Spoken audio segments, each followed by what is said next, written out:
স্বাগত আজকে বাংলাদেশে আপনাদের সঙ্গে আছে আমি খালেদ মহিউদ্দিন। উন্নয়ন আর গণতন্ত্র শখের চেয়ে বৈরিতার আলোচনায় মুখ্য সবসময়। দেশে অবারিত রাজনীতি থাকার কথা বলে সরকার, বিরোধী দলের তাদের তীব্র আপত্তি। এসব নিয়ে আজকে আলোচনা রাজনীতির বারণ। কথা বলতে স্টুডিওতে আছেন সিনিয়র সাংবাদিক নাইমুল ইসলাম খান, আছেন দৈনিক দিনকালের ভারপ্রাপ্ত সম্পাদক ডক্টর এজেন্সি থেকে এবং দৈনিক বাংলাদেশ প্রতিদিনের সম্পাদক নিউজ 24 এর প্রধান নির্বাহী কর্মকর্তা নঈম নিজাম। স্বাগত আপনাদের। ডক্টর এজেন্সি থেকে ভয়েস অফ আমেরিকাকে দেওয়া এক সাক্ষাৎকারে প্রধানমন্ত্রী বলছেন সরকার কারো কথা কেড়ে নিচ্ছে না, রাজনীতি এখানে অবারিত আছে, যে যা ইচ্ছা বলতে পারছে। এই বক্তব্যের সাথে আপনি একমত কিনা?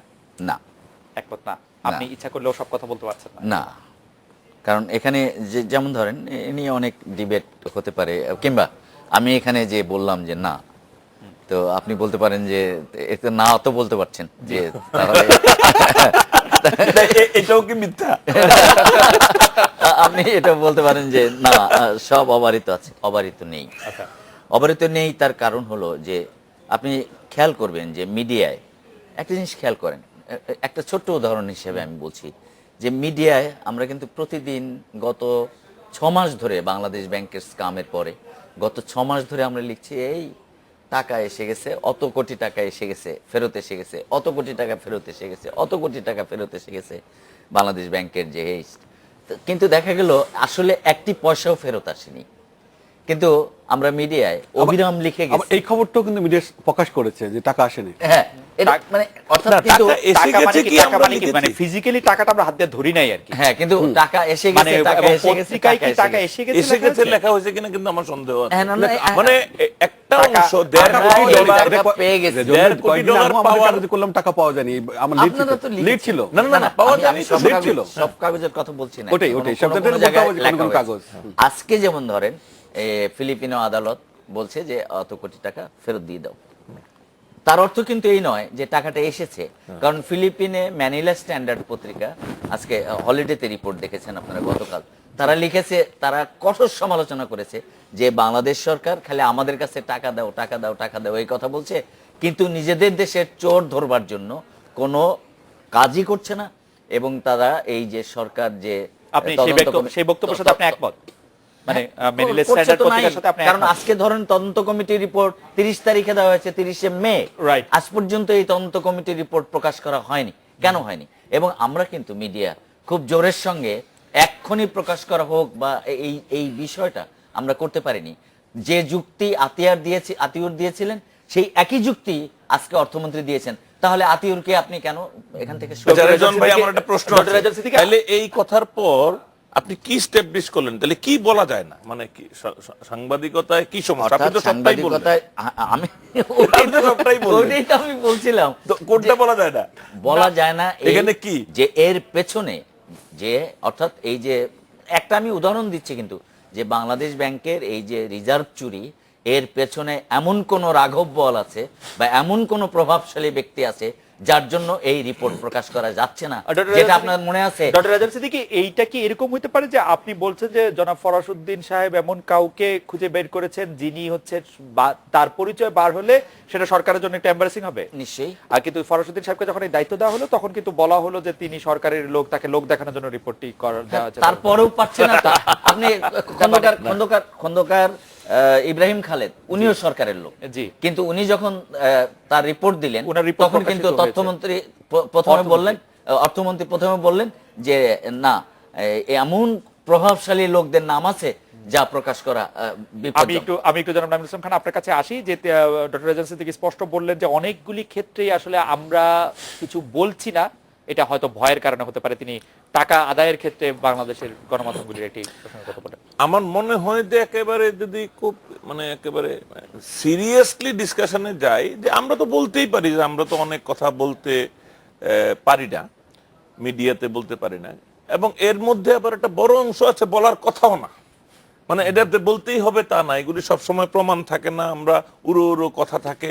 তো এখন বলা আর বাস্তবে একটু শুরু করার আগে আমি একটু বলি যে ডক্টর এজেন্সি থেকে যেটি বলছিলেন যে 30 মে সেই তদন্ত রিপোর্টটি দেওয়ার পরে অর্থমন্ত্রী কিন্তু অন্তত 3 বার সময় পাল্টেছেন রিপোর্টটি প্রকাশ করার ক্ষেত্রে। এই প্রকাশের ক্ষেত্রে ঢাকঢাক গুড়গুড়টি আসলে কেন? প্রথম কথা হচ্ছে যে এটা সম্পর্কে আমরা এটুকুই জানি যে প্রকাশ করার কথা বলেও প্রকাশ করা হয় নাই, কিন্তু আমরা কিন্তু এটার মধ্যে কোনো সন্দেহ করার মতো কিছু পাই নাই। কারণ যদি মানে উই হ্যাভ টু আন্ডারস্ট্যান্ড যে আমাদের কতগুলি ছেলে মানুষই কথা বলা ঠিক না, কারণ উনি যদি একবার বলে থাকেন প্রকাশ করবেন, অন্তত এইটুকু জ্ঞান বুদ্ধি ওনার আছে যে এটার মধ্যে যদি কোনো ভিআইপির নাম থাকে তাহলে উনি এটা বলতেন না। মানে লেট আস নট বি একেবারে নাইভ ভাবে চিন্তা করলে হবে না। অর্থমন্ত্রীকে এত সরলভাবে বিবেচনা করার সুযোগ আছে না না কিনা? না, অর্থমন্ত্রী তো অর্থমন্ত্রী কিন্তু নিজে থেকে বলতে পারেন না, তার একটা তো সিস্টেম আছে, ব্যুরোক্রেসি আছে। তো ব্যুরোক্রেসি অ্যাপ্রুভাল দেওয়ার পরে উনি বলেছিলেন। আমার যেটা মনে হয়েছে, এটা কিন্তু ধারণা, যে যেই মুহূর্তে ম্যানিলার মানে ফিলিপিনের আদালত একটা পজিটিভ ডাইরেকশন দিল, অর্ডার দিল, তখন তখন এখানে যেন স্ট্যাটাস কোতে কোনো প্রভাব বিস্তার না করে তারা রিভিউ করছে, যে ওখানে তো আবার চাকাটা ঘুরতে শুরু করেছে, আমরা রিভিউ করি যে কিভাবে প্রকাশ করা, কখন প্রকাশ করা। আমি গত 2-3 দিন যাবত এই যে ধরেন শার্লটে এই যে ভিডিও কতটুকু প্রকাশ করা হবে, দ্বিতীয় ধাপে কিছু ভিডিও চিত্র প্রকাশ করা হয়েছে। এখন তারা পুলিশ বলছে যে আমরা ততটুকুই প্রকাশ করছি যতটুকু প্রকাশ করলে আমার ইনভেস্টিগেশনের ইন্টিগ্রিটিতে কোনো সমস্যা হবে না, কিন্তু যেটা প্রকাশ করলে ইন্টিগ্রিটিতে সমস্যা হবে সেটা এখনো করা হচ্ছে না। এটা আমরা আরো পরবর্তী ধাপে হয়তো কোনো একটা স্টেজে করব, কিন্তু we are committed two transparency. Now this is an American standard. আমাদের দেশে এই মানে এই যে ধরেন আমরা যে বলি এই তদন্ত কমিটির রিপোর্ট প্রকাশ হয় না, এটা তো এই সরকারের প্রথম কীর্তি না, এটা বাংলাদেশের ঐতিহ্য। এখন আপনি রিলেটিভ, আমরা বাংলাদেশে সব কথা বলতে পারি কিনা, সব কথা বলার মধ্যে এটাও বলতে হবে, যদি এই তদন্ত কমিটির রিপোর্ট প্রকাশ না করাটা একটা অন্যায় হয়, এই অন্যায়টাই আমাদের সংস্কৃতি, এই অন্যায়ের মধ্যেই আমরা লালন পালন করেছি, কিন্তু এটাতে পরিবর্তন চাই, এই জন্য আমরা কথা বলি। অ্যাটলিস্ট আমরা এই কথাগুলি বলতে পারি। আমরা আমাদের এখানে ডেমোক্রেসির কিছু এলিমেন্ট। এই ব্যাপারটা হচ্ছে যে আমরা যখন দেখছি যে প্রধানমন্ত্রী শেখ হাসিনা যখন ভয়েস অফ আমেরিকা সাক্ষাৎকার দিচ্ছেন, তিনি দেশের সব ইতিবাচক পরিবর্তনের কথা বলছেন, দেশের সাফল্য কথা বলছেন, তিনি গণতন্ত্রের সর্বশ্রেষ্ঠার কথা বলছেন। আমরা এর উল্টা দিকে দেখছি যে কোনো ব্যক্তি বিশেষের বিরুদ্ধে, প্রধানমন্ত্রীর বিরুদ্ধে, তার দলের বিরুদ্ধে কোনো কথা বলে অন্তত বেশ কয়েকটি মামলার কথা আপনার পত্রিকাতেই আপনি ছাপিয়েছেন। এবং আপনি বলছেন সংস্কৃতির কথা, তদন্ত সেই সংস্কৃতি একই থাকছে, তো প্রধানমন্ত্রী তো পয়েন্ট নিচ্ছেন কেন ভয়েস অফ আমেরিকা? কিন্তু আবার এটাও বলছি যে প্রধানমন্ত্রী বা সাধারণ একজন মন্ত্রী, সাধারণ একজন আওয়ামী লীগের কর্মকর্তার ব্যাপারে কেউ একটা স্ট্যাটাস দিলে তাকে অ্যারেস্ট করা হচ্ছে, এটাও হয়েছে বাংলাদেশে। কিন্তু এটার পাশাপাশি প্রধানমন্ত্রীকে সমালোচনা এখনো ইয়া ভাই যে রিজওয়ান সিদ্দিকী, রিজওয়ান ভাই যে বললেন যে এই যে নাকচ করা, যে আমাদের বলার অধিকার নাই, প্রধানমন্ত্রী এখানে গণতন্ত্র দিচ্ছেন না, উনি আরো বলতে পারবেন এটা একটা অগণতান্ত্রিক সরকার, অগণতান্ত্রিক সরকার। তো এইগুলি আমরা তো বলতেও পারছি আবার, এবং এটার জন্য কিন্তু রিজওয়ান ভাই কিছু হবে না। সরকারকে বলা তো সেটি আর কি কি বলা, আমি বলে দিই, আমি রিজওয়ান ভাই হয়ে বলে দিব, যেটা বলার পরে রিজওয়ান ভাই কিছু হবে না, আই ক্যান প্রমিস ইউ।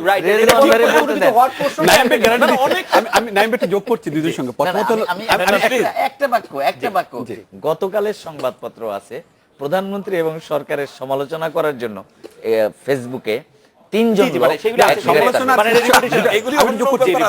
আমি একটু যোগ করছি এখানে। প্রথমত হলো মার্কিন ফেডারেল রিজার্ভ ব্যাংক কতটা তথ্য প্রকাশ করছে, কতটুকু করেনি, এটা কিন্তু ওখানে কিন্তু সবচেয়ে ডেমোক্রেটিক কান্ট্রি। ওরা যে তদন্ত প্রতিবেদনগুলো তাদের অভ্যন্তরীণ ছিল, তারা মিডিয়াতে কতটা এক্সপোজ করেছে, একটা বিষয়। দ্বিতীয়ত হলো এই ঘটনাটার পর আপনি ধরেন শ্রীলঙ্কা করবে কেন তথ্য প্রকাশ? ওই তথ্য জানতে মার্কিন জনগণের কি আগ্রহ? মার্কিন জনগণ না, তারা তো আমাদের সহায়তা করতে পারে, যেহেতু তারা আমাদের সহায়তা তারা তাদের হিসাবে করবে। আমরা ওই জায়গাটা আমরা কি চাইবো না? আমরা চাইতে পারি যে আমাদের এই পার্টে তোমাদের ইনভলভমেন্ট, আমাদের বাংলাদেশের অভ্যন্তরীণ কতটুকু তোমরা আমাদেরকে হেল্প করো, যেহেতু তোমাদের নামটুকু উঠে আসার কারণে। এক নম্বর। 2 নম্বর হলো আমার দুইটি, একটা হলো যে আমার কাছে যেটি মনে হয় সমালোচনা করার ক্ষেত্রে খালেদ, যে জায়গাটুকুতে কিন্তু কখনো কি এমন নিষেধাজ্ঞা আছে কোন সংবাদপত্রে? আমরা কি মন্ত্রী পুত্র, এমপি পুত্র এবং সরকারের কঠোর মন্ত্রীদের আমরা তুলনা করে রিপোর্ট প্রকাশ করছি না? আমরা করছি, কিন্তু স্বঘোষিতভাবে, দুঃখজনক হলো স্বঘোষিতভাবে এখন আমরা এত বেশি পার্টিজান হয়ে পড়ি, কেউ আওয়ামী লীগ, কেউ বিএনপি। সমস্যাটা ওখানে। শেখ হাসিনা কি কাউকে, বিএনপির যারা আমাদের সহকর্মী, বন্ধু, সাংবাদিক, তাদেরকে কি শেখ হাসিনা ডেকে বলেছে তোমরা গিয়ে প্রেস ক্লাবে আওয়ামী লীগকে সহায়তা করো দখল প্রক্রিয়ায়? একটাবার কি শেখ হাসিনা ডেকে বলেছে? কিন্তু যারা দখল প্রক্রিয়া করছে তাদেরকে পুরস্কৃত করা তো সেইটারই নাম। না না, কিন্তু বিএনপির পক্ষ থেকে যে সাংবাদিক বন্ধুরা স্বেচ্ছা আওয়ামী লীগ হয়ে দখল প্রক্রিয়া সহায়তা করলো তাদেরকে পুরস্কৃত, তাদেরকে তো শেখ হাসিনা পুরস্কৃত করে নাই, খালেদা জিয়াও করে নাই, এবং দুই নেত্রীর কেউই বলেন নাই। আমি বলতে চাচ্ছি ওই জায়গাটাই আমরাই অতি উৎসাহিত হইয়া আমরা এত বেশি এখন আমাদের কোনো না কোনো সুবিধা আছে যেটা আমরা সাদা চোখে হয়তো দেখতে পাই না। আমি হতে পারে, আমি হয়তো জানেন, রেসপেক্ট করে সম্মান করে বলছি, হয়তো থাকতে পারে নাও থাকতে পারে, কিন্তু আমাদের মধ্যে একটা প্রতিযোগিতা, কে কত বেশি এখন আমরা সরকার সমর্থক হব, কে কত বেশি, তার চেয়ে আমার কাছে মনে হয় যে মিডিয়া সত্যিকার তথ্যগুলো তুলে ধরার চেষ্টা করে, এখানে কারো কিছু বলার থাকবে না। এখন কি সংবাদ পরিবেশন করছি না আমরা, কিছু কাগজ তো করছে, দিনকাল কি করছে না, আপনি দিনকাল হেডলাইন গুলো দেখেন, আমি কি বাংলাদেশ প্রতিদিন করছি না, প্রথম আলো কি করছে না, কেউ তো আটকে রাখে নেই এবং কেউ আমাদেরকে বেঁধেও নেই।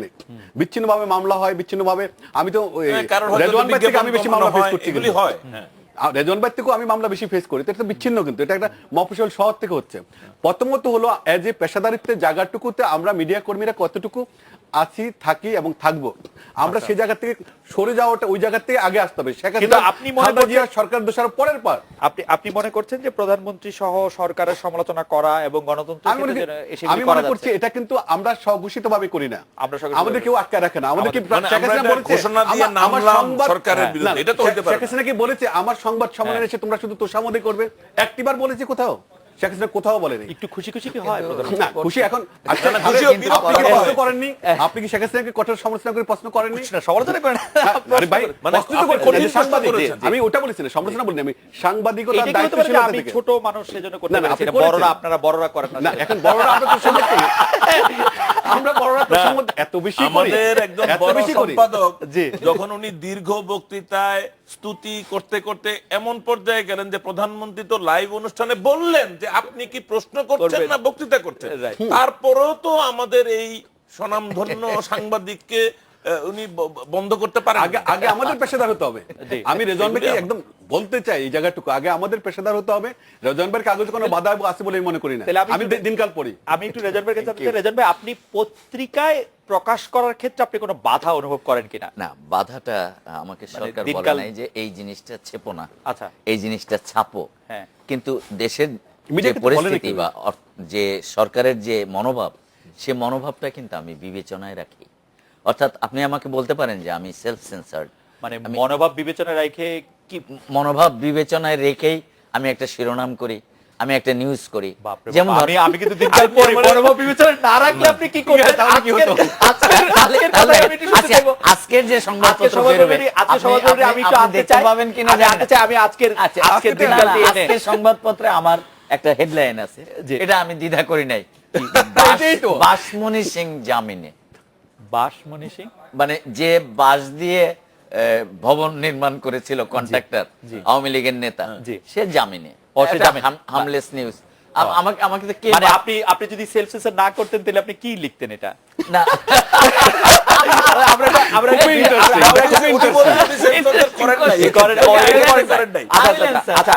আপনি সেলফ সেন্সর করেছেন এরকম কোন নিউজের কথা মনে করছেন? আমরা আমি আমার মতো বলবো, আমার দায়িত্বে এই জায়গাটায় আমি সেন্সরড হই নাই। আচ্ছা, কোন কোন জায়গায় সেন্সর হয়েছে কিনা আপনি রেজন ভাই একটু বলেন, আমরা ক্লিয়ার হওয়া দরকার যে আপনি কোন জায়গাটাতে ক্ষেত্রে আমি যখন সমালোচনা করি আমরা কি বিরতি নিয়ে আসি, আমরা একটু বিরতি নিয়ে আসা, আমরা একটু জানতে চাইবো যে আপনি আসলে ধরা যাক কালকে বা পরশুর কোন সময় আপনি একটু সেন্সরড হচ্ছেন, আমরা একটু দেখতে চাইবো। আমরা একটু বিরতিতে ফিরছি আপনার কাছে।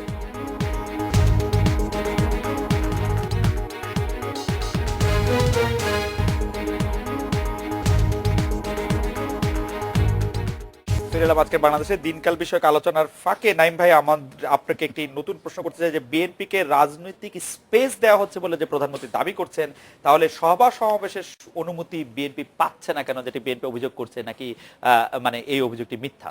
না, প্রথম কথা হলো যে বিএনপির উপর যে একটা প্রেশার আছে এটা কোনো সন্দেহ নাই দল হিসেবে। একটা কথা হচ্ছিল, প্রথম আলোচনাটা ছিল যে আমরা বলতে পারি কিনা, আমি মনে করি আমরা যথেষ্ট বলতে পারি, আরো বলার স্পেস তৈরি হতে হবে, এটা কোনো সন্দেহ নাই যে আমরা অনেক কথা বলি না। আবার বিএনপির ব্যাপারটা হচ্ছে, দেখেন BNP is not the first party যে এরকম বিপদে পড়েছে। আওয়ামী লীগও 21 বছর বিপদে ছিল। আওয়ামী লীগ এত দুর্বল দল ছিল না যে 90-91 সালে সে ক্ষমতায় আসতে পারত না। ভোট বেশি কি আমরা রীতি হিসেবে বিবেচনা করি? না না, রীতি হিসেবে না, এইটা আমাদের দেশে না শুধু, এটা তো আমি ভারতবর্ষে দেখি। এখন দেখেন ইন্ডিয়াতে এই বিজেপি সরকার তারা তো তাদের ঘোষিত নীতি যে তারা কংগ্রেস মুক্ত ভারত করবে, এটা তারা তো গোপনে বলে না। কিন্তু কংগ্রেস মুক্ত করতে চায় যে জনপ্রিয়তা বা জনগণের সমর্থনের উপর ভিত্তি করে। মানে this is wrong. নাইমে আবার নরেন্দ্র মোদী কিন্তু রাজ্যে সরকারের পতন ঘটায় টাকা দিয়ে, ভয় দেখিয়ে, লোভ দেখিয়ে, মানে তারা সর্বরকম কৌশল প্রয়োগ করে গভর্নর শাসন চালু করেছিল। আমি একটু যোগ করছি একটা সেকেন্ডে, ভারতে কিন্তু ওই সংস্কৃতিটাও আছে। নরেন্দ্র মোদী গত এক মাস আগে যে বক্তব্যটা রাখলেন প্রণব মুখার্জিকে নিয়ে, যে মিস্টার প্রণব মুখার্জি যিনি আজকে রাষ্ট্রপতির আসনে, তিনি আমাকে শিক্ষকের মতো, গুরুর মতো শিখিয়েছেন কি করে পররাষ্ট্রনীতি হবে। বড় কথা হচ্ছে যে এই সংস্কৃতিটা এটা কিন্তু আমাদের নাই। মানে কি করে অর্থনীতি চালাবো। রাজনৈতিক দল তার প্রতিপক্ষ রাজনৈতিক দলকে নিশ্চিহ্ন করতে চাইবে নাইম ভাই, সেটি স্বাভাবিক ঘটনা। সেটি বিলাতেও আমরা দেখছি যে টরি দল আসলেই খুব প্রাণপণে চাইছে লেবাররা যাতে আরো দুর্বল থেকে দুর্বল। আমি আবারও বলি, জি, আপনি ক্লিনটনের ক্যাম্পেইন বার্নি স্যান্ডার্সকে দাঁড়াইতে দিবে না, এটা তাদের, এটা তো আমেরিকা থেকে এক্সপেক্টেড না, কিন্তু এটা হয়েছে। এখন ট্রাম্প যেটা করছে, সবাই মানে নিজের দলের মধ্যেও হয়েছে বার্নিকে দাঁড়ানোর ব্যাপারে আসলে হিলারি ক্লিনটনের সমর্থকদের ইয়া ছিল, সমর্থকদের না, মানে এটা সমর্থক না তো, তারা তো এক্সিকিউটিভ, তারা এই ক্যাম্পেইনে নিরপেক্ষভাবে প্রত্যেকের সার্ভিস দেওয়ার কথা, তারা উল্টো তারা একজনকে সমর্থন দিচ্ছে। আমি কিন্তু সমর্থন করছি না এগুলিকে, কিন্তু দৃষ্টান্তগুলি কেন, মানে দৃষ্টান্ত দিচ্ছি এই জন্য যে আমাদের এখানে আওয়ামী লীগ যখন 21 বছর ক্ষমতার বাইরে থাকতে বাধ্য হয়েছিল একই রকম কৌশল, কূটকৌশল ইত্যাদির প্রেক্ষিতে, বিএনপিও এটা ফল ভোগ করছে এখন। নাও আমি কিন্তু ডিফেন্ড করার জন্য বলছি না, আমি বলছি যে এই সিচুয়েশনটা এমন না যে আওয়ামী লীগ শুরু করেছে, that is my point.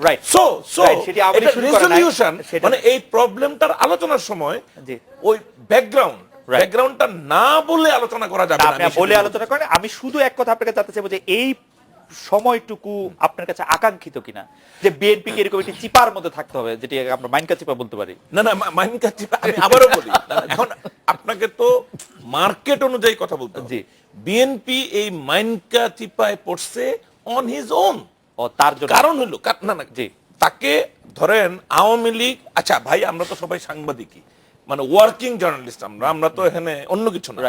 So 2009 সালে যখন আওয়ামী লীগ ক্ষমতায় আসলো, আসার 6 মাস পর থেকে আমরা সকলে পত্রিকায় লিখতেছি যে আওয়ামী লীগের প্ল্যান হচ্ছে নেক্সট ইলেকশনকে বিএনপি কে বাদ দিয়ে ইলেকশন করা। এটা আপনি পত্রিকাগুলি গবেষণা করেন, 6 মাস পর থেকে লিখতেছি। নাও টেল মি, একটা দলের এরকম প্রকাশিত কৌশল, এই প্রকাশিত প্ল্যান কিভাবে বিএনপি সত্য করে দেয়, বাস্তব করে দেয়? বিএনপি কেন ইলেকশনে এই যে 6-7টা সিটি কর্পোরেশন ইলেকশনে পর বিজয়, আওয়ামী লীগ তার জান প্রাণ, তার সকল এমপি সকল রিসোর্স দিয়ে চেষ্টা করে গাজীপুরে কিচ্ছু করতে পারলো না, কিচ্ছু করতে পারলো না। আপনি মনে করেন না তারা দয়া করে ছেড়ে দিয়েছে? তো এরপরে তারা দাঁতে নখে ফাইট করেছে। এরপরে গাজীপুরের ইলেকশনের পরের দিন I was the chairperson of BNP, আমি বলতাম যে এটা জনগণের নির্দেশ, আমি নির্বাচনে থাকবো, হোয়াট মে কাম, যেটা বিএনপি এখন করছে।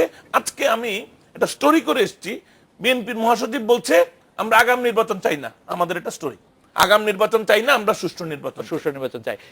মানে উনি বলছেন মধ্যবর্তী নির্বাচন চাওয়া তাদের জন্য জরুরি। রিজার্ভ, আপনি এই প্রসঙ্গে কি বলবেন যে বিএনপি আসলে রাজনৈতিক ভুল, যেটি নাইম ভাই বললেন, আমাদের শেখ হাসিনা বলছেন, সবাই বলছেন যে রাজনৈতিক ভুলের খেসারত দিচ্ছে বিএনপি, এই বক্তব্যের সাথে আমি আবার এটাও মনে করি না। আচ্ছা, মনে করি না, তার কারণ হলো যে আপনি ধরেন নাইম ঠিকই বলছেন যে এই যে বিএনপি যখন কয়েকটা ফেয়ার ইলেকশন হলো, দেখা গেল যে সিটি কর্পোরেশন ইলেকশনগুলোতে একচেটিয়াভাবে বিএনপি জিতে যায়। আপনি বলেন সরকার কোনোদিন ফেয়ার ইলেকশন করে দেয় না, ফেয়ার ইলেকশন হয় তারপরে যখন পৌরসভা বা উপজেলা নির্বাচন শুরু হলো, তখনও প্রথম দফায় দেখা গেল যে আওয়ামী লীগ, এটা তো 5 জানুয়ারির পরে চলে গেছে, এটা পরে না পরে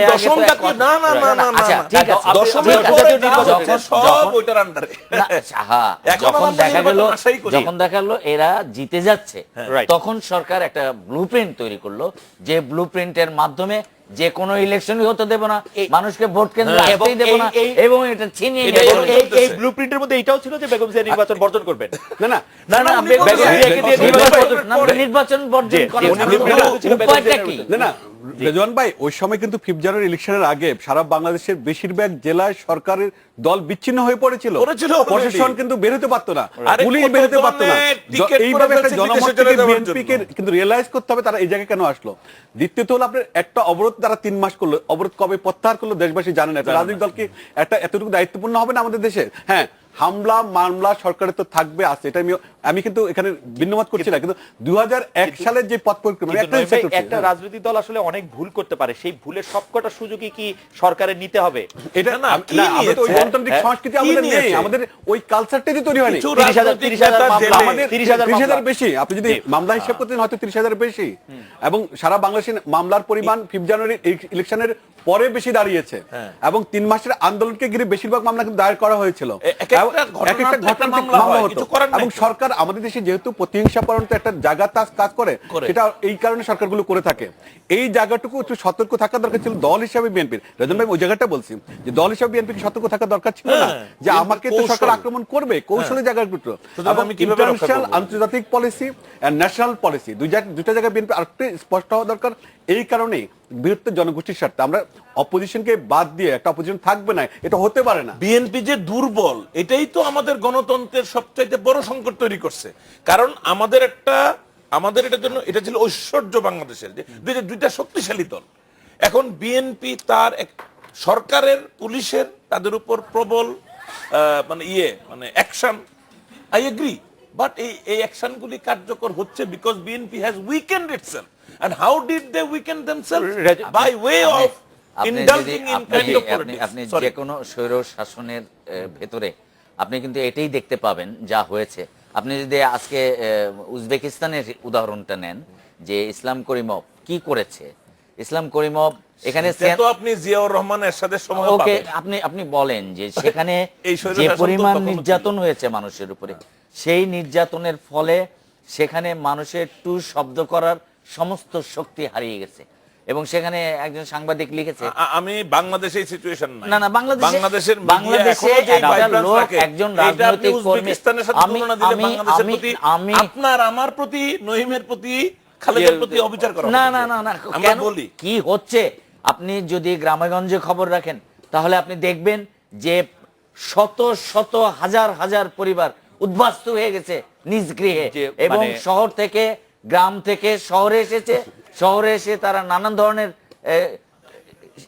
মির্জা ফখরুল কেঁদে ফেললেন কেন? যে তার কর্মী ঢাকায় এসে রিক্সা চালায়, মুটেগিরি করে, মজুরগিরি করে, এবং আমার জানা এখন মতে, আমি যদি আমার আওয়ামী জানা লীগের মতে লোক এনে একাধিক, দেই, মির্জা ফখরুল কি কানবে? আমার জানা মতে একাধিক পরিবার আছে, বিএনপির শাসন যে আমলে পরিবারের আওয়ামী লীগের সকল এগুলো খুব খারাপ। সদস্যের এই বিরুদ্ধে কাজগুলো কোনোভাবে minority সমর্থন করা যাবে না, দিব। কিন্তু এই কাজগুলো কিন্তু 2001 সালের পরেও হয়েছিল। এবং ওই ফ্যামিলিগুলি খুব খারাপ।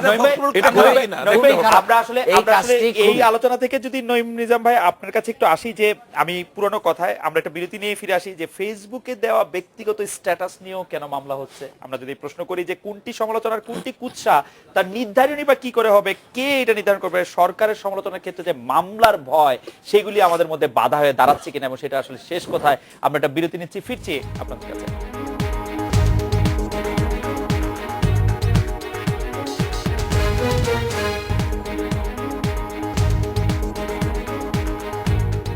ফিরে এলাম আজকে বাংলাদেশে।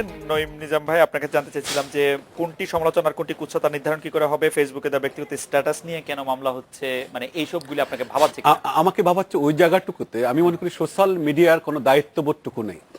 আপনি মেইন ধারার মিডিয়ার নাইম ইসলাম খান কি বলবেন, কি লিখবেন, ডক্টর রেজওয়ান সিদ্দিকী কি বলবেন, কি লিখবেন, এর মধ্যে উনি আশঙ্কা ব্যক্ত করে বলেছেন, আমি কিন্তু সব বলি না বা লিখি না, সেলফ একটা সেন্সরশিপ আমি রাখি। কিন্তু ফেসবুকে আপনি দেখুন একটা অশ্লীল প্রাইম মিনিস্টার কিংবা খালেদা জিয়া, আমি কারো পার্টিকুলার অংশ যাব না, এখন খালেদা জিয়ার যদি আমার কথা হলো বিচার প্রক্রিয়াটা একরকম হতে হবে।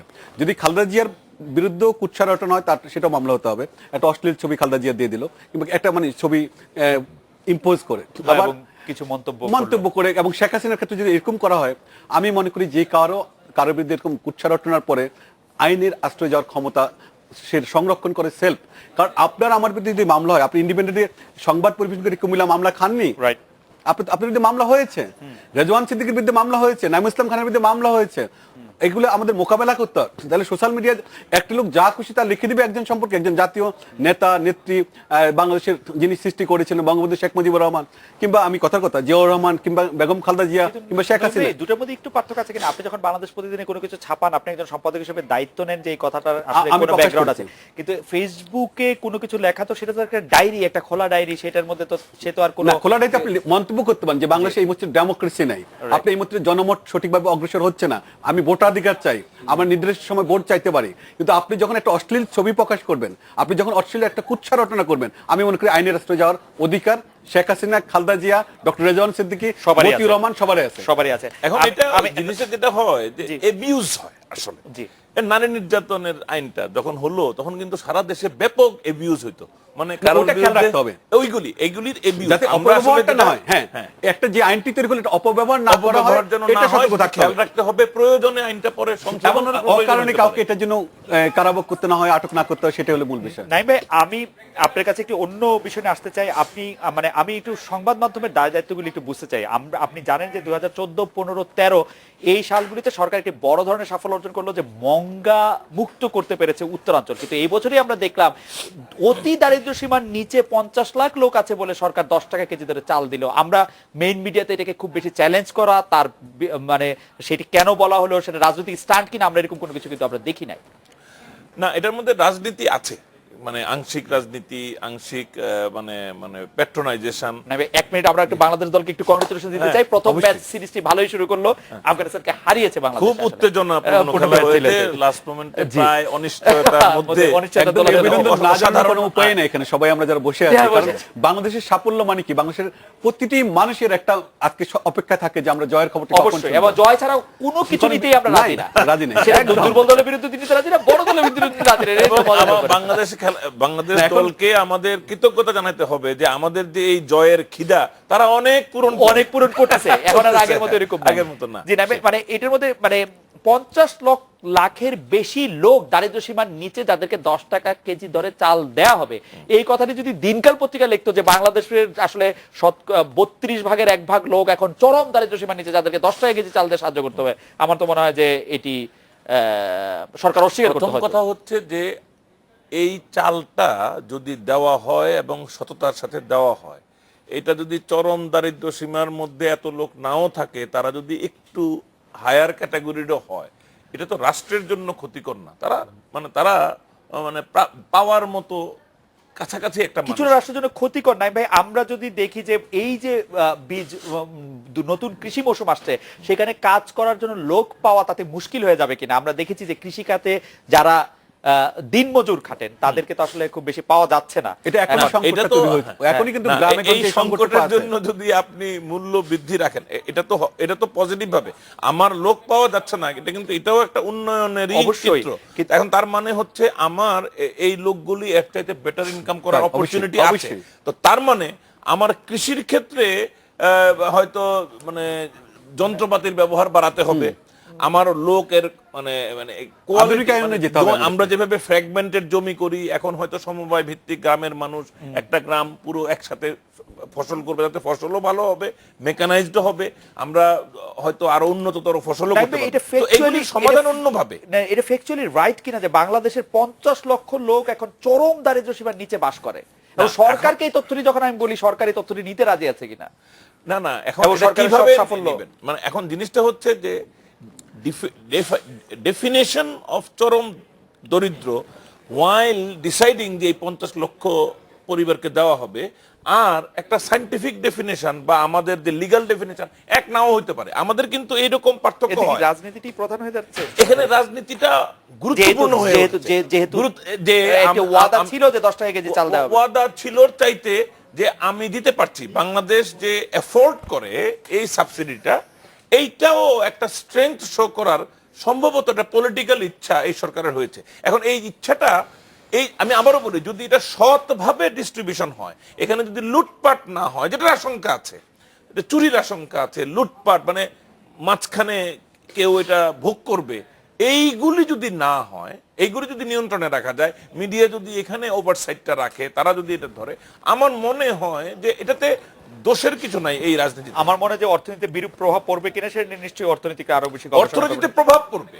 এখন অনেক সময় আমরা যেটা কারণ আমাদের- বিরূপ বলি, আমাদের ম্যানেজমেন্ট, আমাদের মেইন ক্ষমতা তো হচ্ছে মানে শক্তি তো জনগণ। জনগণ যদি আসলে চাল পাইলো, সে কাজ না করতে পারলো, এটা একটা প্রভাব পড়বে কিনা। মানুষের উন্নততর জীবনের চাহিদা, শোনেন, সে যদি চালটা পায় সে তখন মাছ খাইতে চাইবে, শুধু ডালে সন্তুষ্ট থাকবে না। তখন বাড়ির So, ঘরটা টিনের চাল ঘরটা নতুন করে করার টিনের চিন্তা চাল করবে। দিবে। ভাই, তো মানুষের যে এইরকম উচ্চতর জীবনের আকাঙ্ক্ষা, এটা সেদিকে ধাবিত করবে। Let us consider that. আমরা এটা বিরতি নিচ্ছি ডক্টর রেজাউল সিদ্দিকী। তখন- আপনার কাছে আপনি এই বিষয়ে নিশ্চয়ই বলবেন। আপনার কাছে একটি প্রশ্ন করতে চাইবো যে সন্ত্রাস দমনে যে বাংলাদেশ সরকার জিরো টলারেন্স নীতিতে আছে, যেটি প্রধানমন্ত্রী দাবি করছেন, সেই নীতির ফলে দেশ কেমন সুফল পাচ্ছে, সরকারকে এর জন্য বাহবা দিবেন কিনা। আমরা এটা বিরতি নিচ্ছি, ফিরছি আপনার কাছে।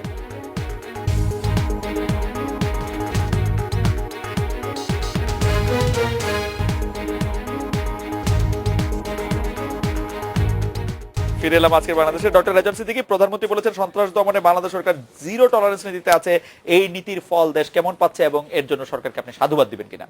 আপনি জিরো টলারেন্সের নামে বাংলাদেশে এই মুহূর্তে যা ঘটছে তার প্রধান অনুষঙ্গ হলো ক্রস ফায়ার, এবং এই ক্রস ফায়ারগুলো কোনো যৌক্তিকতা নেই, এবং এই ক্রস ফায়ারগুলো আমরা কিন্তু জানি না, আমাদের এগুলো কোনো যৌক্তিকতা নেই, এবং এই ক্রস ফায়ারগুলো আমরা কিন্তু জানি না। আমাদেরকে জানানো হচ্ছে যে র্যাবের সঙ্গে ক্রস ফায়ারে মিস্টার এক্স নিহত, পুলিশের সঙ্গে ক্রস ফায়ারে মিস্টার ওয়াই নিহত, এইভাবে আমরা জানতে পারছি। প্রকৃতপক্ষে সেখানে কোনো ক্রস ফায়ার হয়েছে কিনা অ্যাট অল তা জানতে পারছি না। এবং দেখেন যে এই জিরো টলারেন্সের নামে হাতে হ্যান্ডকাপ এবং পেছন দিকে হ্যান্ডকাপ লাগানো এরকম আসামি, খুব গুরুত্বপূর্ণ সন্ত্রাসবাদের আসামি জিরো টলারেন্সের, তাকে নিয়ে হত্যা করা হলো। এরকম হত্যাকাণ্ড বেশ কয়েকটি হয়েছে, যেমন ফরিদপুর বোধহয় বা মাদারীপুর, Right. যে একজন। কিন্তু ডক্টর সিদ্দিকী, আপনার হাইপোথিসিসটা কি? এই হত্যাকাণ্ডগুলি কেন করা হচ্ছে? মানে আওয়ামী লীগের জন্য তো সুবিধা হতো যে ডক্টর রেজাউল সিদ্দিকী আদেশ দিয়েছেন আমাদেরকে মারতে, সেটি বলা। না, আমি মানে বলছি- পুলিশ এসে বানোয়াট একটা কথা বললো জজ মে অনুসরণে। না, জজ মিয়ার কাছে আমি যাচ্ছি না। আমার কথা হলো যে এই যে জিরো টলারেন্সের নামে আপনি যে হত্যাকাণ্ডগুলো মানে ঘটাচ্ছেন, বিচার বহির্ভূত তো করবে। বিচার বহির্ভূত হত্যাকাণ্ডগুলো ঘটাচ্ছেন, সেই হত্যাকাণ্ডগুলো অধিকাংশই প্রশ্নবিদ্ধ হচ্ছে এই কারণে যে ধরেন একজন গুরুত্বপূর্ণ এভিডেন্স, কোনো একজন আসামি যার কাছ থেকে অনেক কিছু জানা যেত, যেমন ধরেন মৃত্যু হত্যা, জি, সেখানে দুইজন লোক ধরা পড়লো এবং তাদেরকে ক্রস ফায়ারে দিয়ে হত্যা করা হলো। এইটা ক্রস ফায়ার না খুন, এটা কিন্তু কেউ বিশ্বাস করেনি। কে জানতো গুরুতর? মানে এত নিশ্চয়ই মানে এটা তো সরকারের ভাষ্য। মানে পুলিশের কাছেই তো থাকতো ভাষণটা, মানে হ্যাঁ, পুলিশের কাছে ছাড়া তো আর অন্য। অর্থাৎ এই মৃত্যু হত্যার কিন্তু আপনি বলছেন যে রহস্য উদ্ঘাটনের জন্য নাই ভাই, আপনি কি একটু তাদের প্রয়োজন ছিল, কিন্তু তাদেরকে বাঁচিয়ে রাখা হলো না। ডক্টর রেজাউল সিদ্দিকী জিরো যেটি বলছেন টলারেন্সের নামে কি করা হলো তাহলে? ডক্টর রেজাউল সিদ্দিকী যেটি বলছিলেন যে এখন সেটি কখনো- এভিডেন্স। না, এভিডেন্সের কথাটা কখনো কখনো হয়তো গুরুত্বপূর্ণ হয়ে ওঠে, কিন্তু আমি যখন একটা লোককে জানি সে টেররিস্ট, সে এখানে অ্যাকশনে আছে, অ্যাক্টিভ ক্রাইম সিনে তাকে জীবিত রাখা কারোর লক্ষ্য না। একটা কথা হলো, তারা আত্মাহুতির টিম, তারা এখানে মরতে আসছে। পুলিশরে কিন্তু আমরা ট্রেনিং দেই মরার জন্য না, সে বেঁচে আসার জন্য। সুতরাং তার চেষ্টা থাকবে সে বেঁচে থাকার জন্য সামান্যতম ঝুঁকি নিয়ে তার টার্গেটকে মেরে ফেলে। কিন্তু এবং এটাই হয়। এই লোকটা তো একটা বড় ধরনের সাক্ষী না, এই ঘটনা। এটা তো নাইম সাক্ষী দুটি নিয়ে পার্ট। আপনি চিন্তা করতেছেন কেন? সাক্ষীর সমস্যা তো পুলিশের, এটা তো আমার সমস্যা না। আমার কথাটা হচ্ছে যে কিন্তু এই বিচারে আজকে এটা না, একটা এর সাক্ষী- মাধ্যমে তো নাইম ভাই, প্রকৃত ঘটনাটা প্রথম নাইম ভাই, কথা হলো দুটি পার্ট। বিচার বহির্ভূত হত্যাকাণ্ডের আমি সমর্থন আমরা কেউ না। সমর্থন করি না। কেউ প্রশ্নই আসে না। বাট এখন আপনি কি বিচার বহির্ভূত হত্যাকাণ্ডের ভালো মন্দ সঠিক বেঠিক আলোচনা করা এক জিনিস, আবার নাইম ভাই, উনি স্পেসিফিক একটা পয়েন্ট বলছেন, এটা মনে হয় আমার কাছে একটা জিনিস। একটা হলো যে ধরেন সন্ত্রাস দমন, যেটা হলিয়ার্টিজের মধ্যে ঘটনার সঙ্গে সংশ্লিষ্ট, এদেরকে ধরতে গিয়ে খুব স্বাভাবিক আমরা ভয়ঙ্কর অবস্থা দেখেছিলাম। এখানে সরকারের যে অ্যাকশনগুলো হচ্ছে, আমি মনে করি সঠিক একটা দায়িত্বপূর্ণ অবস্থান, রাষ্ট্রের জন্য, রাষ্ট্রের মানুষকে সঠিক জায়গায় রাখার জন্য গুরুত্বপূর্ণ দায়িত্ব পালন করছেন। দ্বিতীয়ত, ডক্টর রেজাউল সিদ্দিকী আরেকটি কথা বললেন যে মৃত্যু হত্যাকাণ্ডের পর এই ব্যাপারে এই ধরনের হত্যাকাণ্ডগুলো যখন ঘটবে, রাষ্ট্রের সাধারণ মানুষের মনে প্রশ্ন থাকবে যে হত্যাকাণ্ডের রহস্যতা উদ্ঘাটন হওয়া দরকার। মৃত্যুকে কে হত্যা করার জন্য নির্দেশ দান করলো, এটা রাষ্ট্রকে উদ্ঘাটন করতে হবে, এটা তার দায়িত্ব। এবং রাষ্ট্র কিন্তু শুধু এটা তার দায়িত্ব, শুধু মিতু নয়, আমরা যদি আমি মিতুর মতো সকল আমরা যদি তরুণ কথাও বলি, রাষ্ট্র কিন্তু লাগাতার ব্যর্থতার পরিচয় দিচ্ছে এই জায়গাগুলোতে কিন্তু স্পষ্ট। এখানে কিন্তু আসামিকে আপনি ধরেন যে প্রক্রিয়া ধরতে গিয়ে হোক আর যে প্রক্রিয়া হোক, এই জায়গাগুলো রাষ্ট্রপক্ষে আইন প্রয়োগকারী সংস্থাকেই সতর্ক থাকতে হবে যে এই ধরনের ঘটনা যেন না ঘটে। কারণ না হলে তো আমি মিথ্যা, এখন মানুষের যে মাস পিপল, আমরা সাগরিনী হত্যাকাণ্ডের পর সে রহস্য উদ্ঘাটন করতে পারলাম না, এটা ব্যর্থতা।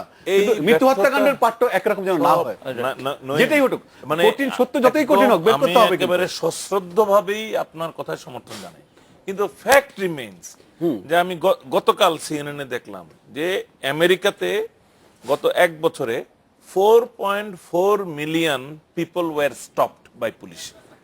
আটকাইছে, মারাটারে নাই, ধরে নাই, আটকাইছে, থামাইছে। 4.4 মিলিয়নের 90% ওয়াজ ব্ল্যাক।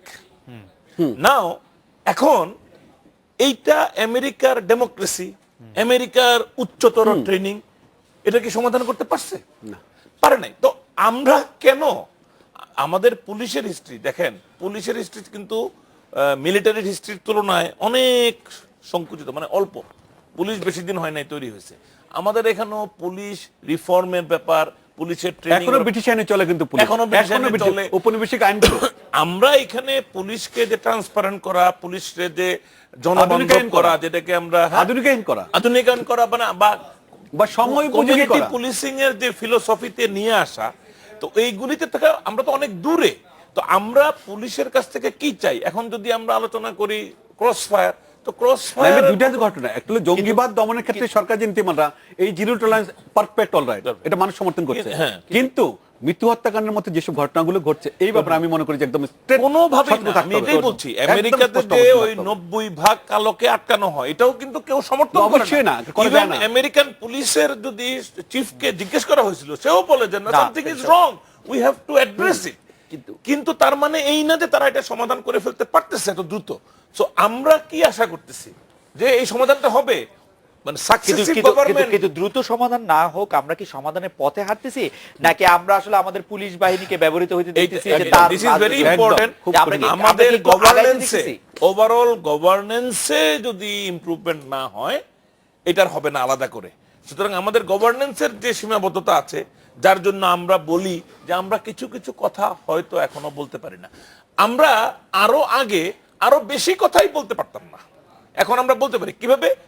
মানে অল্প অল্প করেও এই যে ডাজনস অফ টকশোতে অনেক কথা বেরোয়। আমি কিন্তু অনেস্টলি বলি, আমি অনেক টকশো পছন্দ করি না, কিন্তু আমি অনেকগুলি যখন শুনি, দেখি যে তাদেরকে তো কতটা নিয়ন্ত্রণ করবে। সুতরাং কি জানি মূল জায়গাটা আমার কাছে মনে হয়, রাজনৈতিক দলের যদি হাতিয়ার হিসেবে পুলিশকে ব্যবহার না করা হয়, যখন যারা ক্ষমতায়, মানে এটা কিন্তু আওয়ামী লীগ বা অন্য বিএনপি বোঝাচ্ছে না, যখন যারা ক্ষমতা থাকবে তারা প্রথমত রাজনৈতিক দলের হাতিয়ার হিসেবে ব্যবহার করে পুলিশকে। পুলিশ যখন ব্যবহৃত হবে তখন সেই তো সুযোগ নেবে, পুলিশ যখন ব্যবহৃত হবে তখন সে সুযোগ নিবে। এই কথাগুলি তো হচ্ছে মানে একদম মানে স্ট্যান্ডার্ড কথা আর কি। এর থেকে বের হয়ে আসার ক্ষেত্রে কি আমাদের কোনো লক্ষণ আছে যে আমরা বের হয়ে আসতেছি? না, লক্ষণ নাই, কিন্তু আমরা একটা ট্রানজিশনাল ফেজে, অনেস্টলি স্পিকিং। এটা কতদিন ধরে থাকতে পারে এই ট্রানজিশন? আমাদের বিরোধী দল যদি নিজেদেরকে দুর্বল না করতো, হয়তো দুর্বল করে ফেলছে, তাহলে এখন maybe for 15 years or 20 years, 15 বছর ধরে ট্রানজিশনাল পিরিয়ডে থাকতে হবে। ডক্টর রেজা বলেন আপনি জাতির জীবনে বলুন আপনি এটা আর কত ট্রানজিশন করতে থাকবে? নাইম যেটা বলছেন যে 15 বছর ধরে 20 বছর ধরে আমি আতঙ্কিত, মানে মানে আল্লাহ কিন্তু গ্যারান্টি দিয়েছে আপনি যা বলবেন কোনো সমস্যা হবে না। আমি আতঙ্কিত যে যদি এই ট্রানজিশনালের এই মাত্রা এখন থাকে, পুলিশ আমি কিন্তু পয়েন্টটা খুব সিরিয়াসলি, যে এই মামলার এই লোকটা আসামি, জঙ্গি ধরনের, তার কাছ থেকে অনেক তথ্য পাওয়া যেতে পারতো। সেই লোকটা যখন ক্রসফায়ারে খুন, তারপর আবার অজ্ঞাতনামার বিরুদ্ধে যে মামলা দেওয়া হচ্ছে, এবং যে আমি একটা সাইড, এটা হলো আমার একটা সাইড, সেই লোকটা যখন খুন হয় তখন সন্দেহের অবকাশ তৈরি হয় যে কোনো কিছু একটা গোপন করার চেষ্টা করছে, কোনো কিছু গোপন না, এখানে শেষ নয়, কোনো কিছু গোপন করার চেষ্টা করছে। আর আমাদের নরমালি ক্রসফায়ার, আমি জানি নরমালি ক্রসফায়ার যখন হয় বা পুলিশ যখন জিম্মি করে চাঁদাবাজি করে, যখন ক্রসফায়ারের ভয় দেখিয়ে তখন আদায় এই করে, ঘটনাগুলো ঘটে। সব তখন- বলবেন তো, রেজন ভাই, এটা তখন ঘটে। ভাই আমি রেজন ভাই, এটা 20 বছর রেজন ভাই, মানতে এটা পারবো না। আমাদের কিন্তু একটা বাক্য শেষ করুন। একটা সেকেন্ড আমি শেষ করছি, সেটা হলো যে জঙ্গিদের ব্যাপারে ওরা তো বেহেশতে আসে এমন ভাবে থাকে, এত নৃশংসভাবে তারা খুনগুনি করার পরে তারা কিন্তু কোনো কিছু স্বীকার করে না। তখন কিন্তু আমার মনে হয় যে আমাদের তখন হয়তো ধরতে গেলে অনেক সমস্যা হয়ে যায়। জনাব নাঈমুল ইসলাম খান, আপনাদের অনেক ধন্যবাদ। এই ছিল আজকে বাংলাদেশে দেখা হচ্ছে আগামীকাল এই সময়। শুভরাত্রি।